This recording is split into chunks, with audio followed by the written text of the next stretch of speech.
Kesabaran yang luar biasa. Ibnu Hibban meriwayatkan dalam kitab At-Sikat kisah ini. Beliau ialah Imam Besar Abu Kilabah Al-Jurmi Abdullah bin Yazid dan merupakan salah seorang perawi yang meriwayatkan daripada Anas bin Malik, dan yang meriwayatkan kisah ini ialah Abdullah bin Muhammad. Inilah kisahnya.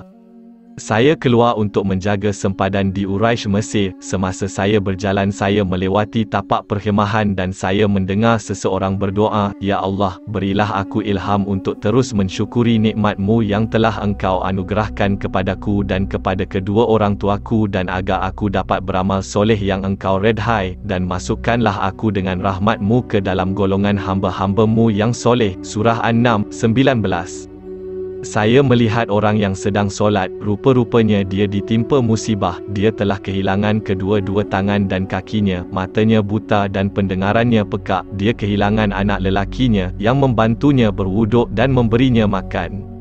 Lalu aku mendatanginya dan berkata kepadanya, "Wahai hamba Allah, sesungguhnya aku telah mendengar doamu tadi. Ada apa?" Lalu orang itu berkata, "Wahai hamba Allah, demi Allah, seandainya Allah menurunkan gunung-gunung dan membinasakan aku dan lautan menenggelamkanku, niscaya tidak ada yang lebih besar nikmatnya dari Tuhanku selain dari zikir ini." Kemudian dia berkata, "Sungguh, sudah 3 hari saya kehilangan anak saya. Adakah anda sanggup mencarinya untuk saya?" Anak lelakinya membantunya berwuduk dan memberinya makan.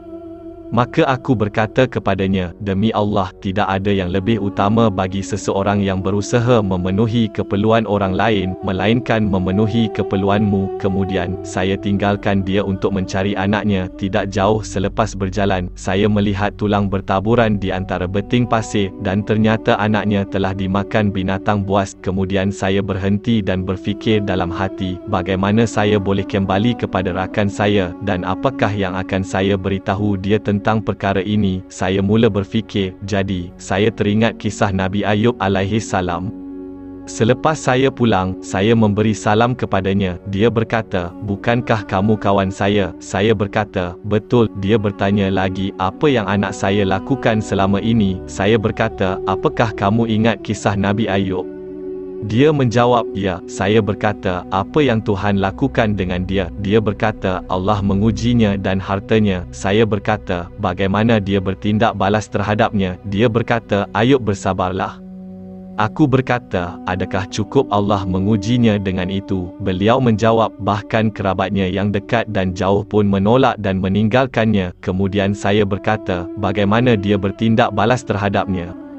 Dia berkata, "Dia tetap bersabar." Wahai hamba Allah, apa yang kamu inginkan sebenarnya? Lalu aku berkata, "Anakmu sudah mati. Aku dapati dia dibaham oleh binatang buas di antara bukit pasir." Dia berkata, "Segala puji bagi Allah yang tidak menciptakan daripadaku keturunan yang boleh membawa ke neraka." Kemudian dia menarik nafas panjang dan rohnya keluar. Saya duduk dalam keadaan bingung apa yang saya lakukan. Jika saya meninggalkannya, dia akan dimakan oleh binatang buas. Jika saya berada di sisinya, saya tidak boleh berbuat apa-apa. Semasa dalam keadaan itu, tiba-tiba sekumpulan perompak datang kepada saya.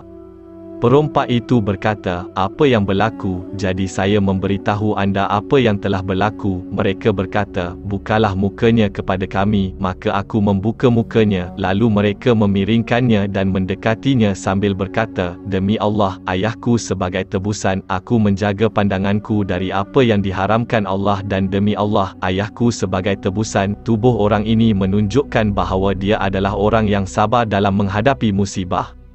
Kemudian kami memandikannya, mengkafankannya dan mengebumikannya. Kemudian saya kembali ke sempadan. Kemudian saya tidur dan saya melihatnya dalam mimpi. Dia dalam keadaan sihat. Saya berkata kepadanya, "Awak bukan kawan saya?" Dia berkata, "Betul." Saya berkata, "Apakah yang Tuhan lakukan kepada kamu?" Dia berkata, "Allah telah memasukkanku ke dalam syurga dan berfirman kepadaku, 'Selamat atas kamu berkat kesabaran kamu.'" Surah Ar-Ra'd 24. Ingatlah, hanya dengan mengingati Allah hati menjadi tenteram. Surah Ar-Ra'd 28.